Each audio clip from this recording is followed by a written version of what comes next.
সবাই কেমন আছো? আশা করি তোমরা সবাই ভালো আছো। আমিও খুব ভালো আছি। Welcome to my channel.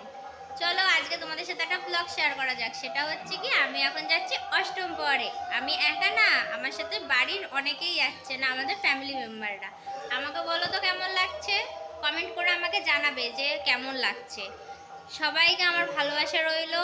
তোমরা আমার ভিডিওটা বেশি বেশি করে দেখো, শেয়ার করো, কমেন্ট করো, লাইক করো, আর চ্যানেলে কেউ নতুন হয়ে থাকলে সে সাবস্ক্রাইব করে দিও। আর আমাকে বলবে যে কেমন লাগছে, ঠিক আছে?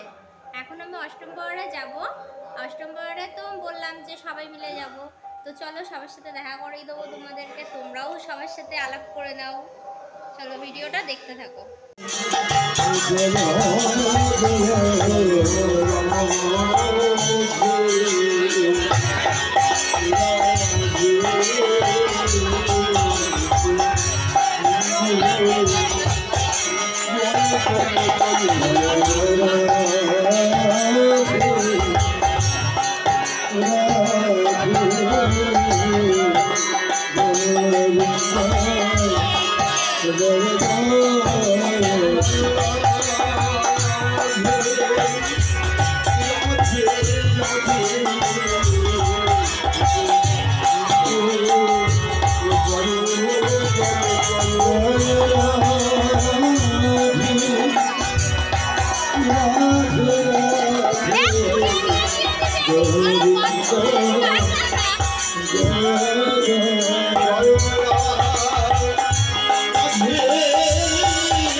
আমি কিছু বলতে চাই না, এখন আমি এখন এনজয় করতে চাই।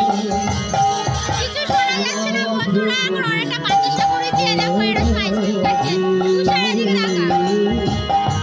এই বলে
অষ্টম প্রহর থেকে ঘুরে। অষ্টম প্রহরে প্রচণ্ড ভিড় আর প্রচণ্ড গরম। ভিডিওটা তো তোমরা দেখতেই পাচ্ছ যে কীরকম ভিড়, লোকজন, প্রচণ্ড গরম আমাদের ওখানে। আমি এখন বাড়ি চলে এসেছি। তোমরা ভিডিওটা দেখবে, আমাকে জানাবে কেমন হয়েছে, কার কীরকম লেগেছে। ভালো লাগলে কমেন্ট করবে, শেয়ার করবে, লাইক করবে, ঠিক আছে? দেখো ঠাকুরের জিনিস তো, ওর জন্য আমাদের প্রত্যেকেরই একটা ঠাকুরের ওপর আলাদা টান থাকে। যেহেতু আমরা ঠাকুর ভক্ত, সব থেকে বেশি মানে রাধা গোবিন্দ, যে কথাটা রাধা গোবিন্দ শুনলেই মনটা জুড়িয়ে যায়। তো সেই কারণে রাধা গোবিন্দর কোনো অনুষ্ঠান আর সেটা সুন্দর হবে না, সেটাও কোনো হতে পারে? তোমরা জানাবে কমেন্টে যে তোমাদের অনুষ্ঠানটা কেমন লাগলো। আমি যতটা পেরেছি তোমাদের দেখানোর চেষ্টা করেছি। প্রচণ্ড ভিড় আর প্রচণ্ড গরমও পড়েছে। তো বাকি রাস্তা যেটা আসলাম সেটা দেখাতে পারলাম না। রাস্তায় আমাদের এখানে একটু সমস্যা হচ্ছে, তো আমি তার জন্য তাড়াতাড়ি চলে আসলাম। তো তোমরা ভিডিওটা দেখো, আমাকে জানিও, তোমাদের কমেন্টের আশায় থাকবো আমি। তো সো বাই বাই।